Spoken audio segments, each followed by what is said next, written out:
how would I describe my profession? I guess I'm just an artist. Mm-hmm. There is not so much to it. I try to not say that I'm a sound artist or an installation artist or a performance artist. But obviously, if I say I'm an artist, then it evolves in a little conversation about what I do.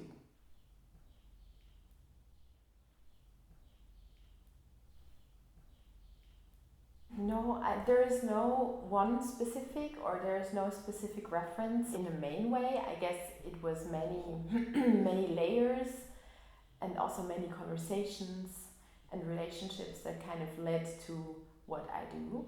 It was many people that kind of inspired me, and also many artworks, but really a variety, even artworks that I maybe dislike. But nevertheless, these experiences or these encounters of works were really important to realize what actually, or kind of to shape what interests me. The worst tip, I guess, when I was studying was somebody kind of questioning why I would do something that already exists. This, I think, is a very bad advice. To think about history and to think about not being allowed to touch it or to work with it, because everything becomes history, and even if you work with a phenomena that is very specific, historic and connotated and already chewed on in several places, it always becomes a new thing. It always becomes a different interpretation, even if you try hard to do exactly the same. When I was studying, I would always say I'm a student, I'm an art student, or I'm a student, which gave me freedom to do whatever. So I wasn't positioning myself in whatever field, even though I was studying specifically actually at the time media art. But I never had, let's say, a role model that I was following, or an aim even to, when I was studying, or a vision of how, what comes after, like me as an artist, or me as, I don't know, a baker. And somebody once told me, and this person was very important actually throughout my, let's say, career, he basically shouted at me and he yelled at me and said, "You are an artist, and if you don't start saying you're an artist, just, leave." Kind of, there's the door. And this moment was very important, I think, because I started to think about it. I was a bit irritated, but it helped me from that day on to just say I'm an artist, which is not different than saying I'm a student. But it's, I guess, like a psychological setup that one, creates. The moment you step out with your work is when maybe it gets shaped a bit. Before it kind of went out to an audience, to a viewer, it is still in this kind of safe space and not challenged. So I guess in that moment, this is where the transformation happens, and this is when you start to say, maybe I'm an artist, or this is an artwork. And beforehand, it's difficult sometimes to kind of develop this strength, or to kind of just name it.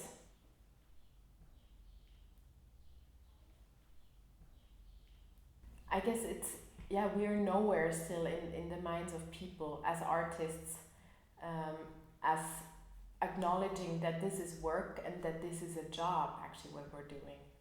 So one thing is to be an artist, and then you have several connotations that are maybe even have a romantic nature to them, even freedom, whatever kind of comes with this word art. It's many interpretations that people have, but I think the least the least established is that it's actually a job, and that it's work, and that you basically, to make art, you need to invest time and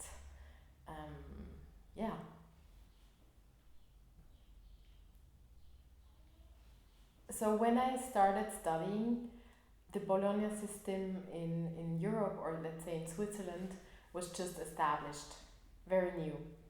Meaning that the way how people would study art was very different from, let's say, even a year before than when I started. What was very interesting is to be, and also obviously very confusing, to jump into this restructure of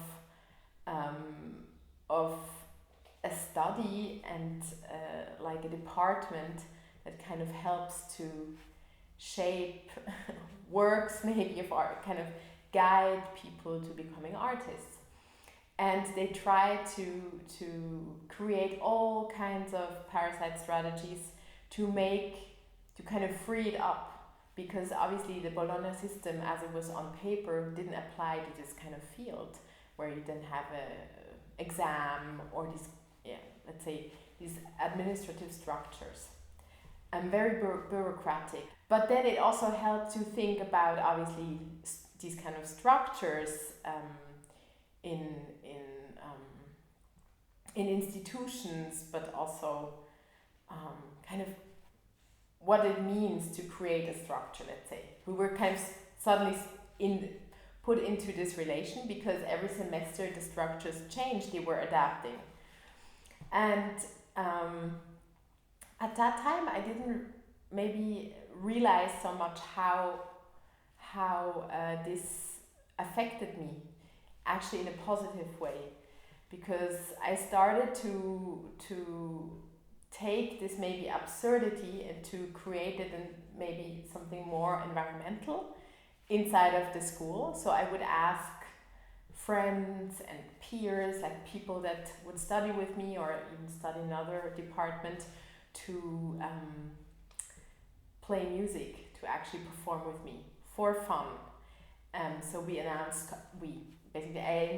I initiated concerts without having any aim towards the outcome, and this kind of moving a step forward, but this kind of then started to be something that interested me deeply.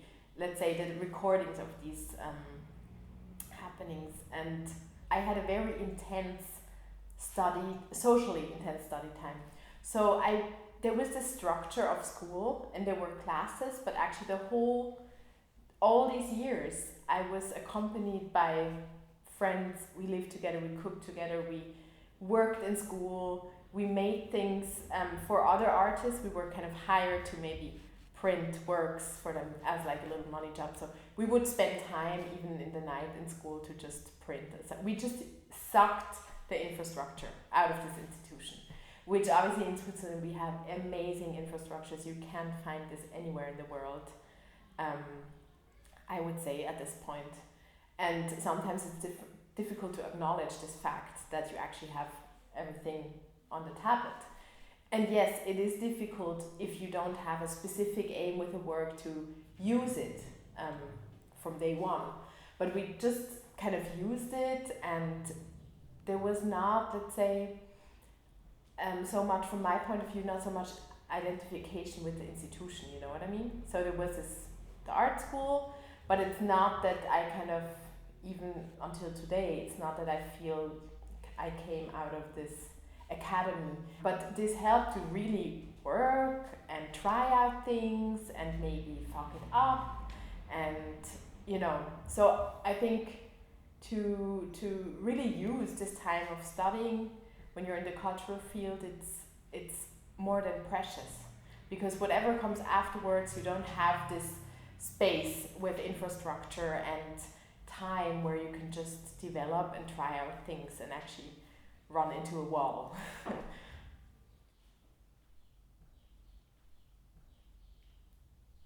No, there was this moment, but the decision wasn't made by me. No, it was. But when I was studying, I was invited for my first show, and really ever solo show. I actually never participated in an exhibition, and it was at Kunsthalle Basel, the invitation. So having a solo show in such an institution in this young age, really just early 20s, with really never have stepped out before. This was kind of it was kind of said that yes, I am now an artist and I have the opportunity to, and a lot of pressure to exhibit in an institution with a big history of art. And then the question again of necessity, so what do I do now? How can I contribute? What do I bring into these spaces, also volume-wise, big spaces? And failure was a big part of this process in making the show, because I knew it is the first time I exhibit, and it might go wrong in terms of it might not work what I'm planning, as I never had a tryout. But luckily I didn't fail. I would do things differently today, but I didn't fail in a way, and that was the moment where kind of my profession in a way was set, because from that moment on I had one project after another until now, the past years. But without this big institutional exhibition, I wouldn't have been in this in the same situation, graduating from school. It's a rare way of, you know, starting to be a professional artist immediately during studies. It doesn't happen so often. But many of my colleagues and friends from that time actually became artists and were really successful in whatever they've done, and actually put a lot of energy in this time, really energy that came throughout these conversations when we studied, and actually a big playfulness to it that it was not strategy, even not in my case. Actually, when the invitation came to the show, I thought that it was a joke. I didn't believe it. Really not. I didn't expect it. My final work for the bachelor's was called the Transdisciplinary Concert. And we were between 30 and 40 students on a stage in the courtyard in the old building of ZHDK, and we were performing for an hour. So basically exposing ourselves really, even on a personal level, because obviously in an improvisational concert, the personalities come out. So maybe somebody's drumming constantly from minute 1 till the end. Somebody's like every 5 minutes gonna show up with a little ding. So I really like to bring together these individuals that there was no pressure to actually perform. You could just participate and even be an audience while being on stage. And yeah, so this was one concert, and then there was another concert happening at the Regionale, which is this exhibition happening in Basel in various institutions, but one of the main institutions of this Regionale event, let's say, or showtime, is Kunsthalle. And I proposed a performance. I think the exhibition was called The Village Cry, if I remember right, and it was based on a magazine that was published here in Basel in, I would say, the 70s. And so there were various artists involved in the show. So artists that I knew, friends, some that I never met, and I asked them all to participate and to create, basically, it was a live performance, but to create a soundtrack for the exhibition. So basically I recorded it, and this was then played throughout the exhibition. Also, again, me at that time asking, what does it mean to have sound in a space in a group exhibition where you have various works that maybe are very disconnected, and then me filling suddenly the space acoustically on a central level, and really wanted to give everybody the possibility to shape this sound. And I would say after that, this was when the director of Kunsthalle Basel, Adam Schimschik, at that time maybe got interested in my work, and then decided a year later to invite me. But it came out of the blue, because this performance at Kunsthalle was the first time I've done something. And again, if you have a setup like this, a participatory setup, I kind of move into the back as an artist, or I didn't envision myself being now, you know, going on tour with these people that were specifically meeting in that space and that time. Yeah. I guess, yes, it shaped me in a way that sometimes I need pressure to nail a concept. Usually before a show opens of mine, there's nothing. There's nothing in the studio, there's nothing being shipped, there's nothing, I mean, there's a lot of things, but let's say there's just a lot of imagination. So the whole process of creating a show is actually working with imagination and also working with the people that kind of hold the structure of, let's say, an institution or even a project space or so on. So it's based on these conversations, and the only moment where I can then try out if it works is when it opens, when it's open to public. So this moment became very important for me in working with that, dealing with it, working with expectations towards exhibition making also, trying to create maybe a strategy. How do I handle, what is the most comfortable way for me to make it work? What do I need and what do I don't need in this process? Which is very individual to all artists. Some need a lot of guidance, let's say a lot of active conversation with, you know, let's say a curator in a classic case. In my case, it's not. It distracts me. It kind of takes away maybe this specific feeling in my stomach that I need to keep until it opens, to make sure that it doesn't fail before. So I kind of developed a bit of strategy of how I manage to work. And then it's for every project, for me, very important that it might fail. And it happened also. I did exhibitions where I think, what did I do?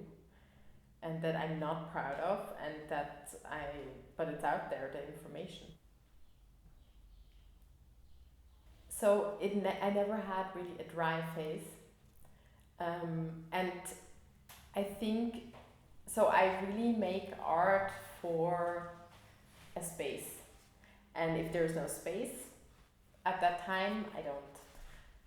I think, obviously, I kind of develop ideas and think about, I try to always stay inspired by all various kinds of things. It doesn't, by the way, have to be inspiration coming from art, from other artists, or from exhibitions. It can just come from daily life, or from a book, or from a movie, or from a conversation. But so I never experienced that. But basically, I would say the moment where I stop to get invitations, I won't do art.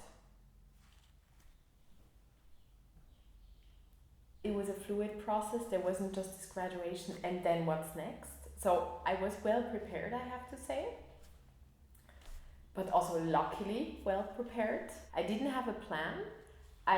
It's a fluid chaos, my life. And it was when I started studying without having this aim, and it still is. So there is this really continuation. I don't see it as this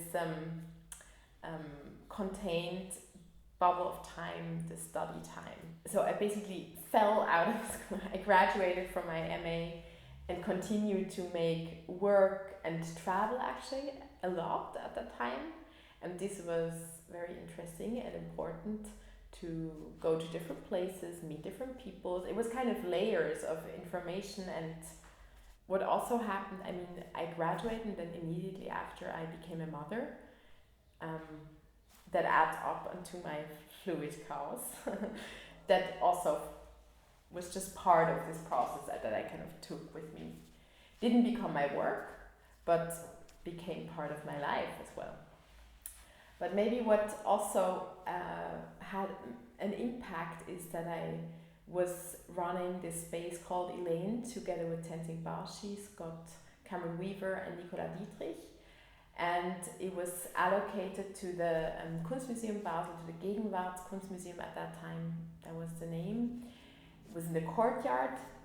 We didn't have funding budget. whatsoever. We all did it for free, which is problematic, but just as a little fact. But for 3 years, we were doing approximately one event a week, meaning it could have been an exhibition. I was less part of an exhibition making process, as the other 3 are curators. I'm an artist, and I was much more involved in organizing various situations, concerts, performances, talks, and inviting artists. And this started when I was studying and actually ended when I finished studying. It was 3 years, 2011 to the end of 2013. The space was in Basel. I was studying in Zurich. I had all my side jobs, the money jobs, mainly in Basel, some in Zurich. And then it's difficult to say that I built up a network, but it happens if you initiate something. Whatever you initiate, you have an audience, even if it's 3 people, then it's the 3 people.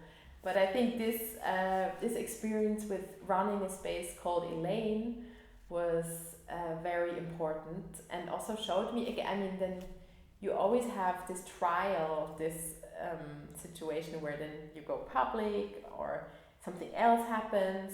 The program wasn't prepared years before. It was a fluid program. We were spontaneous and changing sometimes what was coming up, and so it was very intense and a lot of fun also to do that. The generosity with running a space, with making an exhibition, with organizing whatever, a concert or I often call it situation.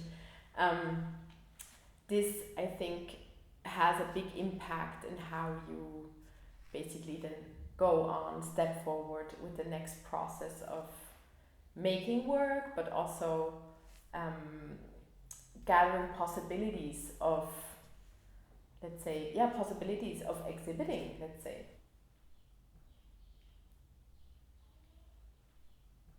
Yes and no. Because it's not so this art and life story, this is connected for me. So the work at the school here in Basel has an impact on my work, or not even on my work, but just how I think. And the same at that time with Elaine. So it all plays together. It's not in categories for me. But I'm refusing to say this is a social sculpture that I'm working on. There's some kind of master plan for my work. I don't mean that, but it kind of all, comes together.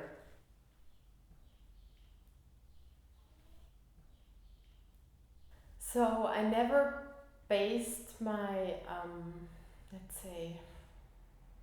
my living on art.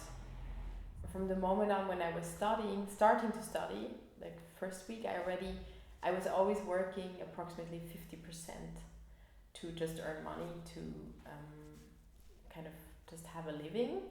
And this continued till today. So, but at that time, I wasn't working in the art context, but in many restaurants and bars. And I learned a lot from this experience, and I also like to challenge the places that I worked, so I would work in places that I wouldn't necessarily go to as a customer. It kind of shaped me in a way, and then at the same time gave me also freedom and released the pressure of actually having the aim to make art that might sell. So this also had an impact on what kind of work do I make. I didn't want to have this possibility of selling implemented in my artwork. So yes, I would say that I would say every artist in the world would love to make a living from what they do. So yes, of course, but at the same time, it gave me space to just, or gave a certain playfulness when thinking about a new work that really had none of this pressure.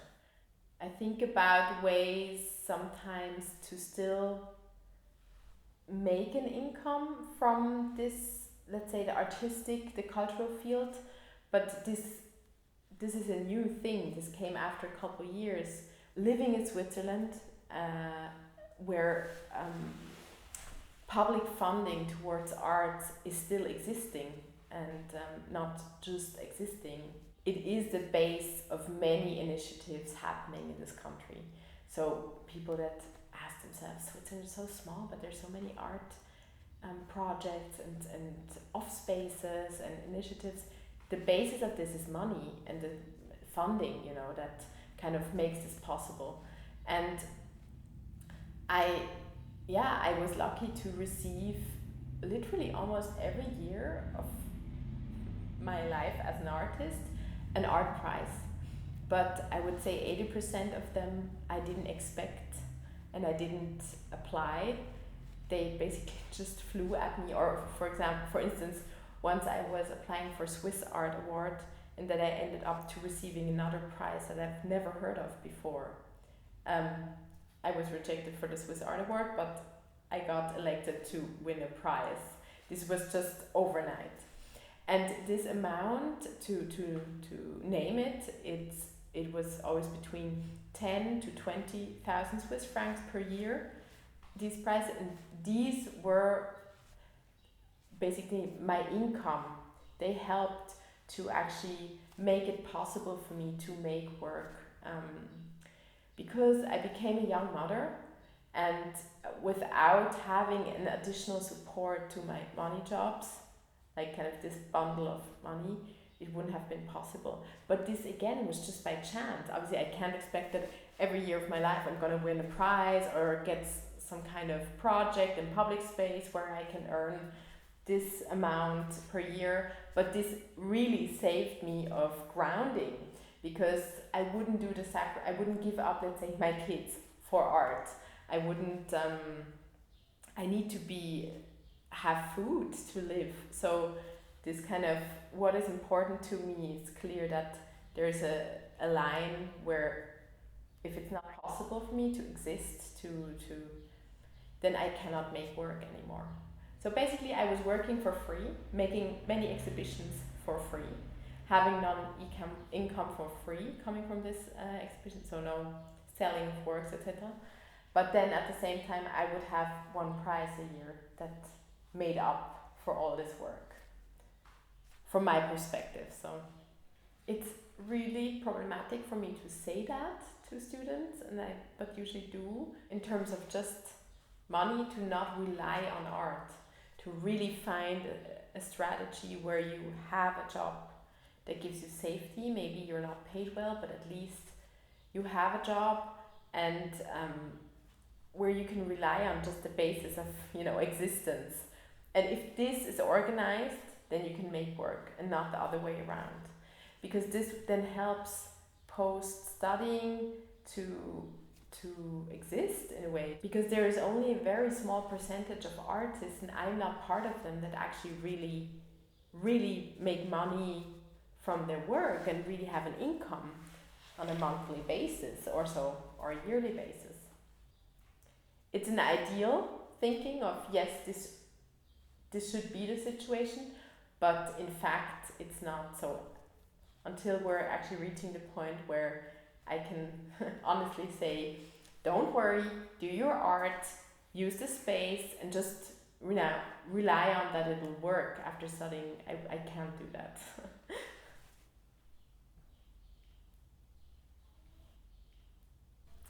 I would just say, maybe it's too generalized, but still just be aware. The good thing about having a side job when you study is that you're always in relation with maybe people that aren't artists, with just society. And I really try to prevent people of thinking that one is just in this bubble of making art and surrounded by people that maybe think likewise, or it really helps to renegotiate things, to set values, to be in exchange, to also have an insurance in a way to kind of fall back on society or so. I think it's so important to be in this conversation. really compare this job of being this work, this artistic work, with other works. And then you realize, there are structures, and where do I live? What do I want? And then how can I build up this safety system? During studying, it's important to kind of start these processes of also independence. This gives you independence. I'm not a fan of security. So I'm actually not a fan of insurances at all. But I think awareness is super important, because there's always the possibility, again, of risk, of failure, of escalation, of life-changing situations. People are born and people do die, and this can happen anytime. And we artists aren't, left out from this natural process, but we are much more vulnerable.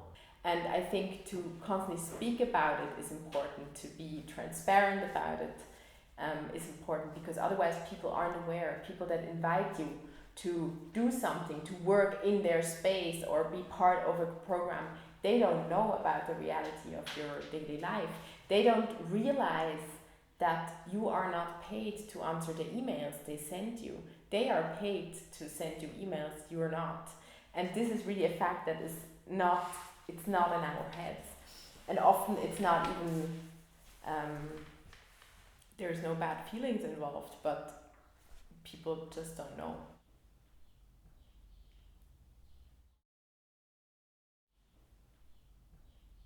Usually one is not prepared. I was not prepared. I had immense failures, like things that happened that nobody outside of the art world would believe that this could happen. And yes, it does.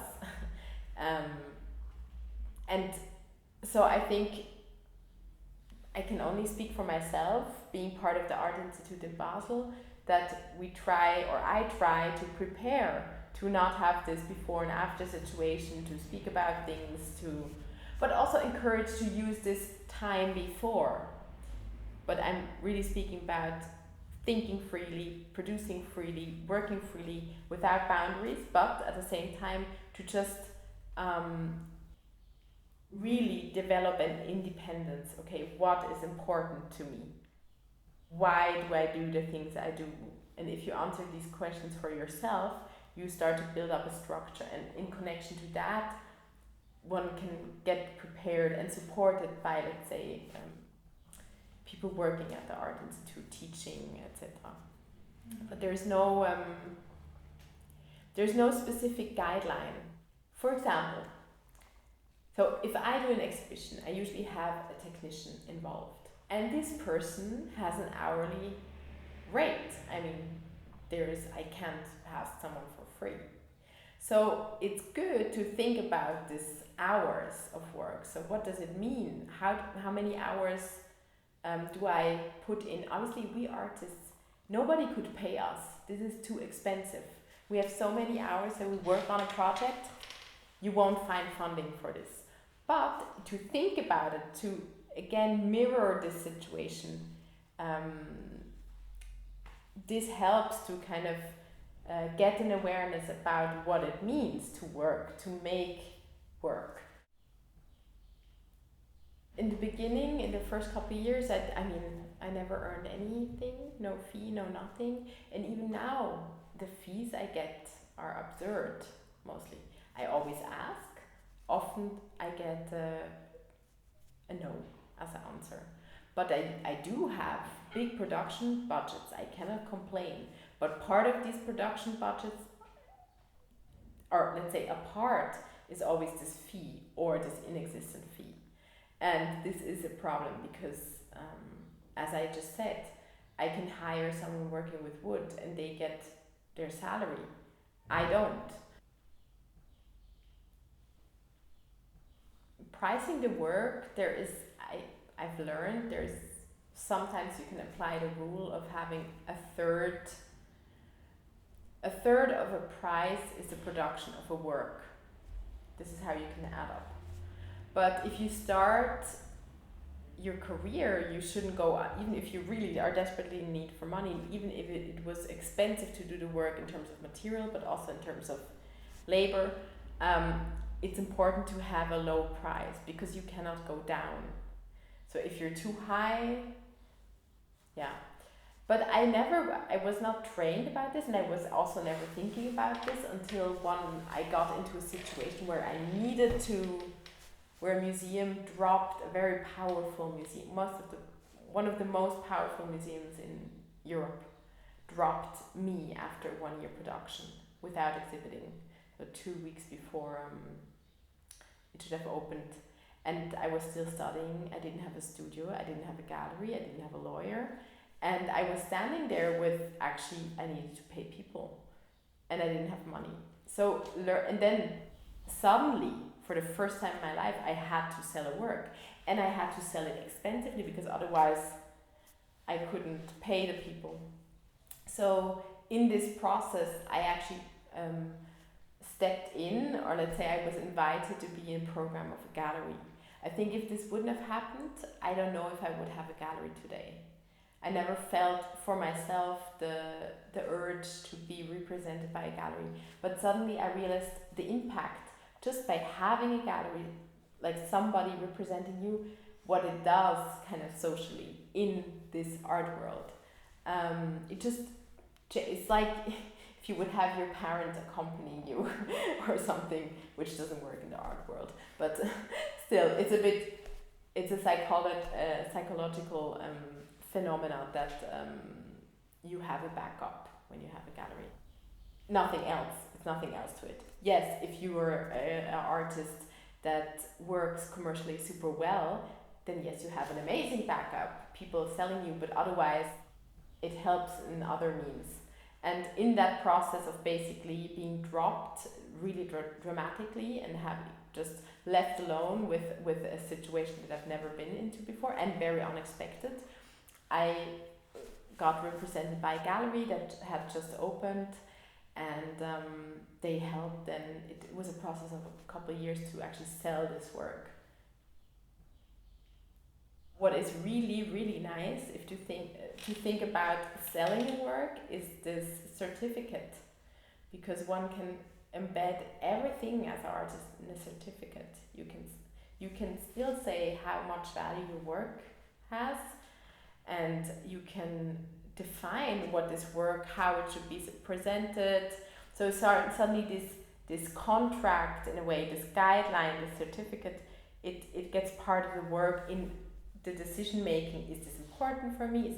Do I need to define it or not? So this thinking of a certificate, it might sometimes free you up from something where you have the feeling, you have your voice is not being heard anymore. But yes, based on a certificate, it is.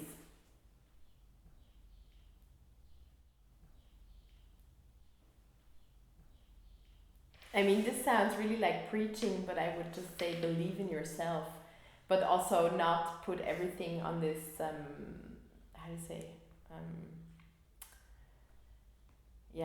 to not just put everything on one card, to just democratize the process of artistic practice for yourself, to not work with pressure, to really find strategies, be smart in finding strategies to survive. And I think then you kind of find and give yourself some time, also after studying, to just initiate and meet and kind of be in conversation, and then one leads to another.